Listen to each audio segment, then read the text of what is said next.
안녕하세요. 유튜브 넘버원 축구 분석 전문 채널 골 때리는 TV 배팅맨입니다. 일단 시작 전에 제가 여러분들 부를 때 부르는 호칭을 좀 정해보려고 해요. 유튜브에서 재밌고 유명한 채널들 보면 무슨 가족 여러분 아니면 무슨 친구들 뭐 이런 식으로 구독자분들을 부르더라고요. 그래서 저도 여러분들을 부를 때 그냥 구독자분들이라고 하지 않고 이제 골 때리는을 앞에 붙이려고 합니다. 골 때리는 가족 여러분 되겠죠? 자, 그럼 이제부터 골 때리는 가족분들 불타는 금요일 밤은 뭐 하는 날이라고 했죠? 바로 골 때리는 TV 채널 보는 날이라고 말씀을 드렸죠? 기다리신 분들 있으셨다면 감사하다고 말씀드리고 싶고 제 축구 분석 채널의 운영 목적 1등이 되는 정답은 못 드려도 여러분들 1, 2, 3, 4등 등수 안에 들 수 있도록 최대한 도움을 드리자니까 좋은 정보 가져가셔서 좋은 결과 있으셨으면 좋겠습니다. 이번 축구 승무패 14회차 역시 고민을 많이 했고 오늘 나온 배당도 아까 확인을 해봤고 종합적으로 여러분들께 저의 예상 말씀드리려고 합니다. 그럼 축구토토 승무패 14회차 예상 결과 여러분들께 말씀드리기 전에 구독과 좋아요 항상 눌러주시는 거 아시죠? 눌러주셨으면 출발해 보도록 하겠습니다. 자, 1번 경기 강원 대 성남. 강원은 전방 압박과 라인 브레이킹으로 김승대, 조재환, 김지현의 활약으로 승리를 했던 첫 경기에 비해 상무와의 경기에서는 고전을 했죠. 고전을 했다기보다는 골대도 맞추고 골 운이 좀 없었다고 봐야 하고 사실 상무가 라인을 올리는 강원을 상대로 수비적으로 대응을 할 줄 알았는데 기존에 하던 대로 계속되는 전방 압박으로 물러서지 않는 전략이 잘 먹혀 들어간 것 같습니다. 첫 골을 페널티킥으로 상무에 허용한 뒤에 만회를 하려고 라인을 올린 게 상무에게 오히려 추가골을 먹히게 되는 결과를 보여줬죠. 경기마다 실점을 하는 강원의 모습으로 봐서 압박을 위해서 전진을 했을 때 최후방에 안정감이 떨어진다. 또한 스피드가 있고 압박에 맞불을 놓는 팀에게는 고전을 할 수 있다는 걸 보여줬습니다. 자, 하지만 김남일 감독의 빠따 축구, 성남은 강원을 잡기에는 공격 진영이 빠르다고 볼 수 없고 인천전에서 보여줬듯이 활동량은 많지만 결정을 지을 수 있는 자원이 부족하다. 즉 양동현 선수의 너무 볼이 집중이 된다는 거죠. 이런 계속되는 단조로운 공격 플레이에 한 방을 보여주지 못했고 패스와 크로스 역시 세밀하지 못했습니다.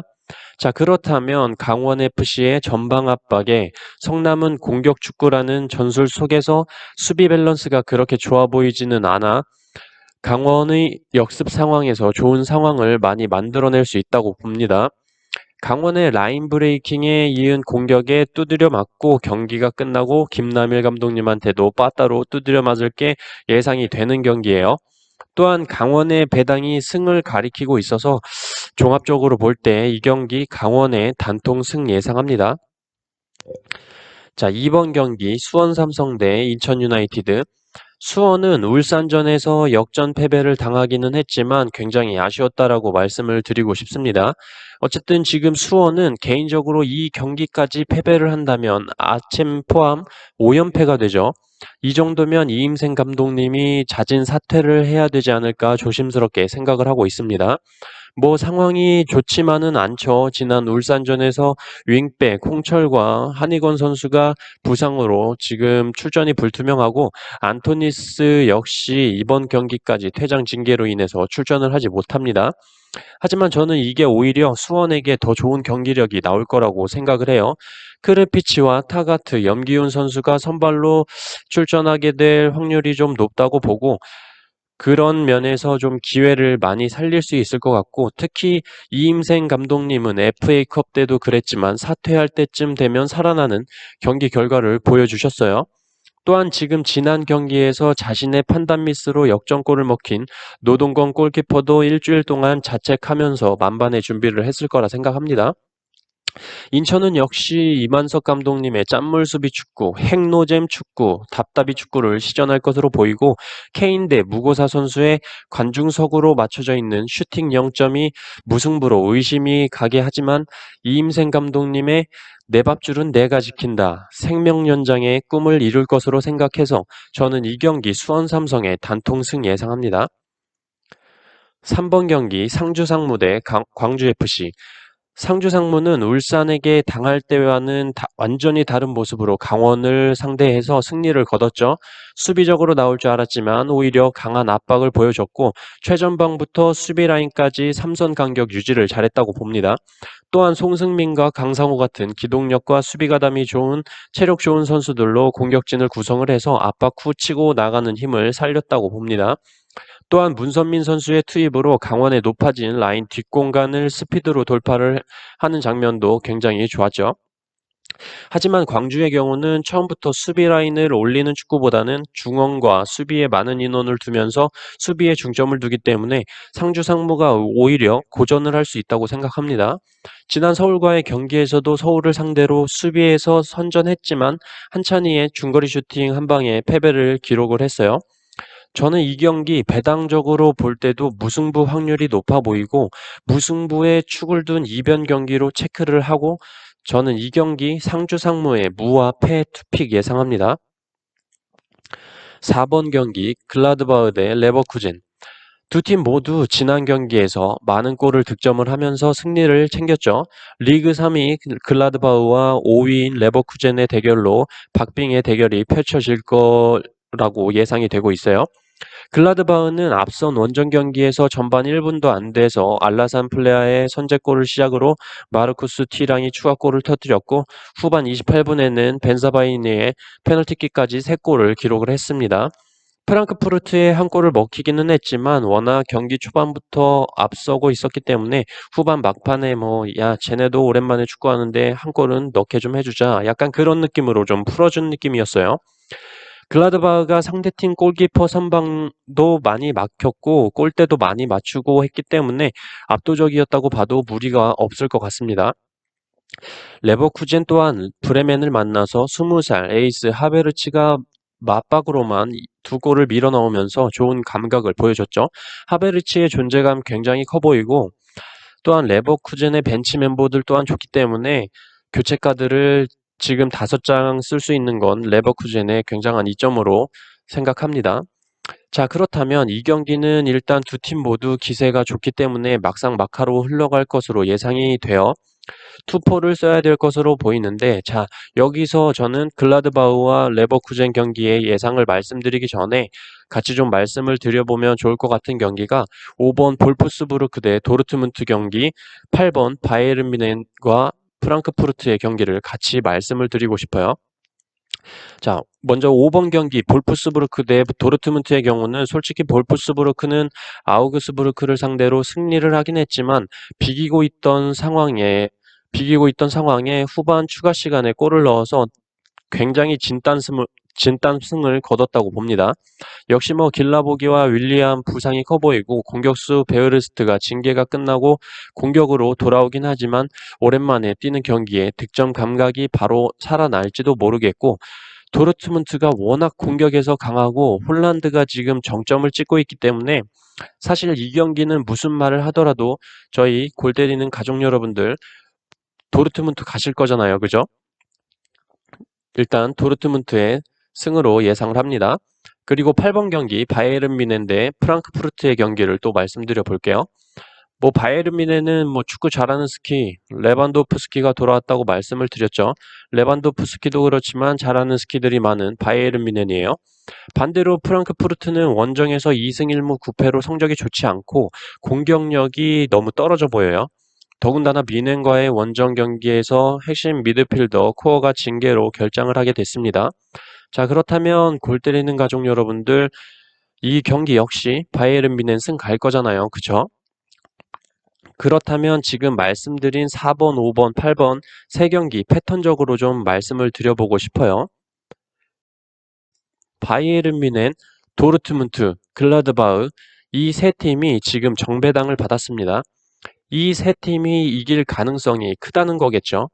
그럼 패턴상으로 보면 이번 시즌 동일 라운드에서 이 세 팀이 함께 승리를 한 이후에 다음 라운드에서 두 팀은 동일한 결과가 나오지만 한 팀은 다른 결과가 나오는 패턴을 보여줬습니다.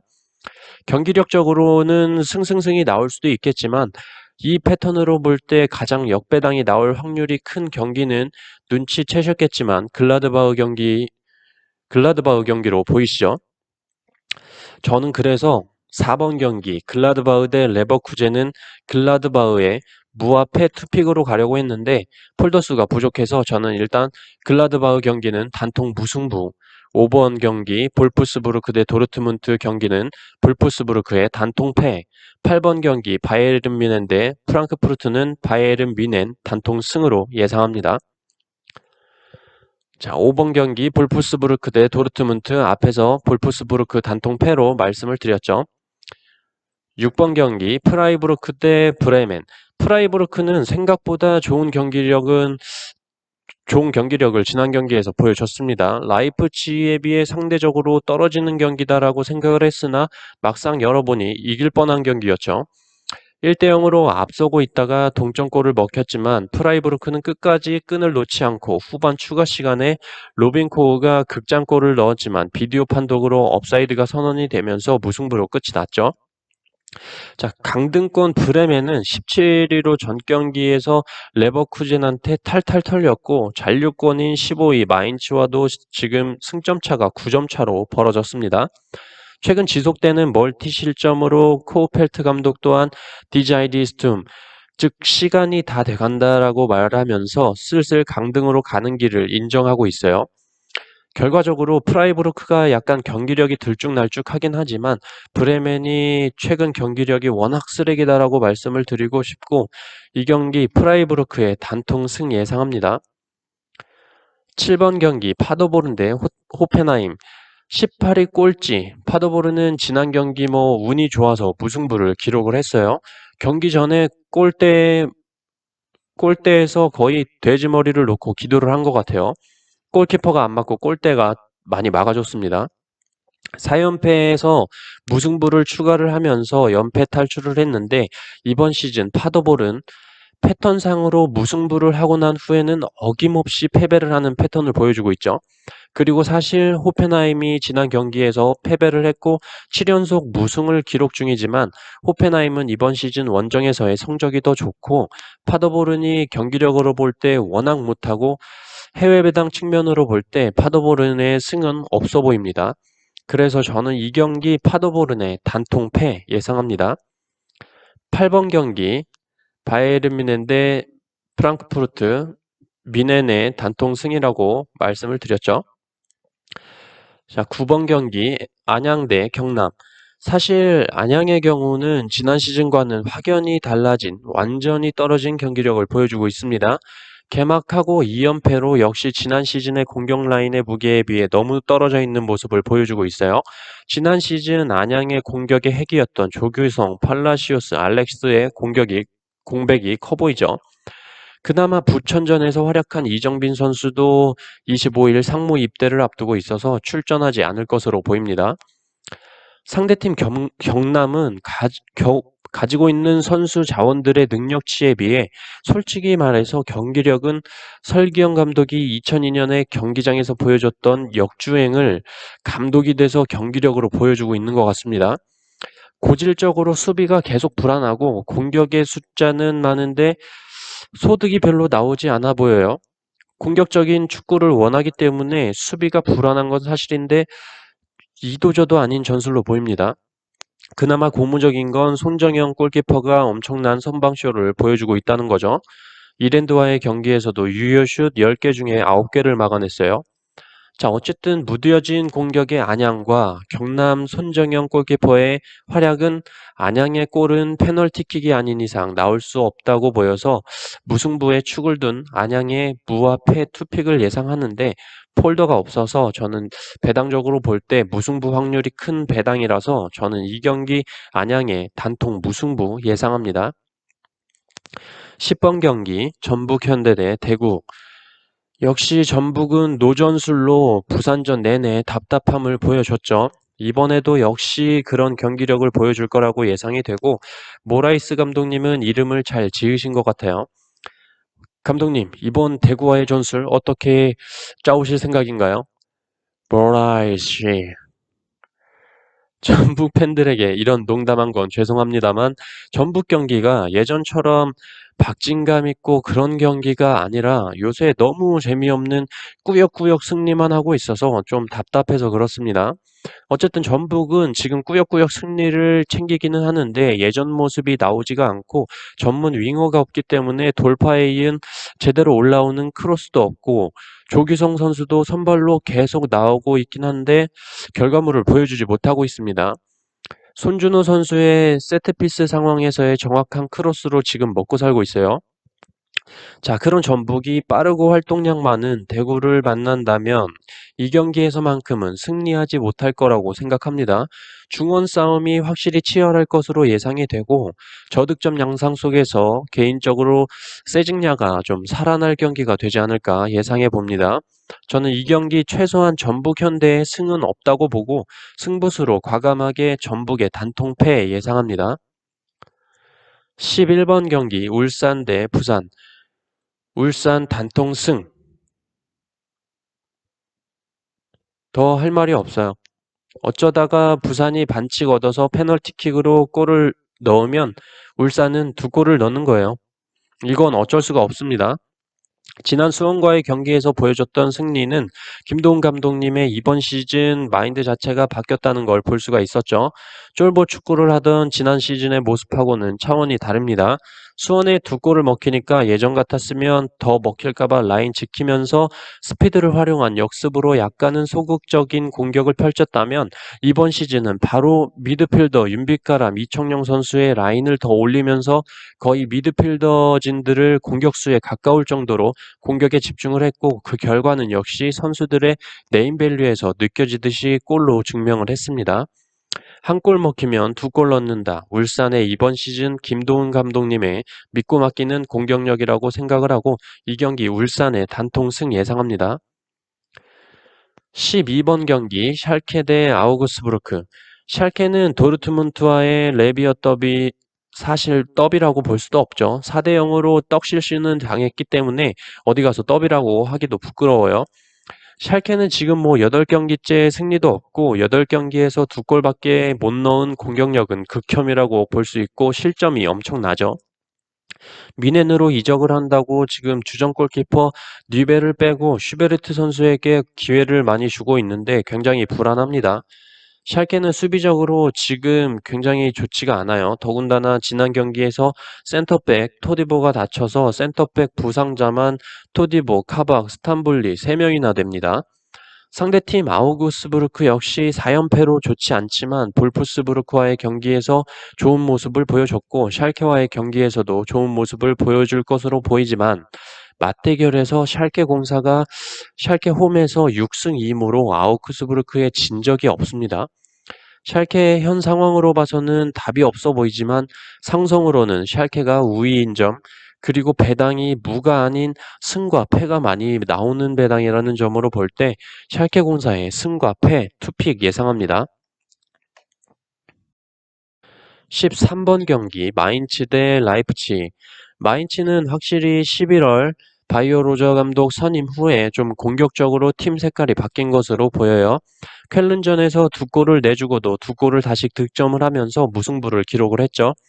또한 마인츠의 간판이라고 할 수 있는 공격수 마테타 선수가 징계가 끝나고 돌아오고, 마인츠는 최근 6경기에서 한 번밖에 패배를 기록하지 않았습니다. 반면에 라이프치히는 프라이부르크와 무승부를 기록을 하면서 예상외로 터지지 않는 모습을 보여주고 있는데, 이 경기에서만큼은 좀 다시 폼이 올라올 것으로 예상이 돼요. 리그 첫 맞대결에서 라이프치히가 마인츠를 8대 0으로 이겨주면서 마인츠 선수들이 이거 뭐 축구를 계속 해야 되나 말아야 되나 고민을 하게끔 했었고, 평균 득점이나 평균 실점으로도 라이프치히가 훨씬 앞서지만 전 경기 내용으로만 본다면 이변이 일어날 수도 있겠다라는 생각이 들고 배당적으로 볼 때도 무승부도 가능한 배당이라고 생각을 하고 특히 승무패 13번 경기에서 이변이 굉장히 많이 나온다는 점으로 볼 때 저는 이 경기 마인츠의 무와 패 투픽 예상합니다. 14번 경기 쾰른 대 뒤셀도르프. 쾰른은 지난 경기에서 다 잡은 경기 후반에 두 골을 내주면서 무승부로 끝이 났어요. 팀 득점으로만 보면 리그에서 6위인 쾰른이고 공격수 코르도바는 현재 리그 10골 중에 9골을 홈에서 넣을 만큼 홈에서만큼은 확실하게 골 결정력을 보여주고 있습니다. 하지만 경기 후반에 거의 상대방의 골을 넣으라는 식으로 길을 열어주는 장면, 그런 집중력이 떨어지는 장면을 보여줬어요. 반면에 뒤셀도르프는 이기지도 못하고 지지도 않고 3연속 무승부를 기록하고 있고 주전 골키퍼 스테펜이 장기 부상인 상황에 이번 경기에서는 센터백 아이안도 징계로 뛰지 못합니다. 그렇다면 쾰른의 승이 유리해 보이지만 전반에 무승부로 끝난다면 후반에 뒤셀도르프의 한 방에 무너질 수도 있다는 생각이 있어서 저는 이 경기 쾰른의 승과 패 투픽 예상합니다.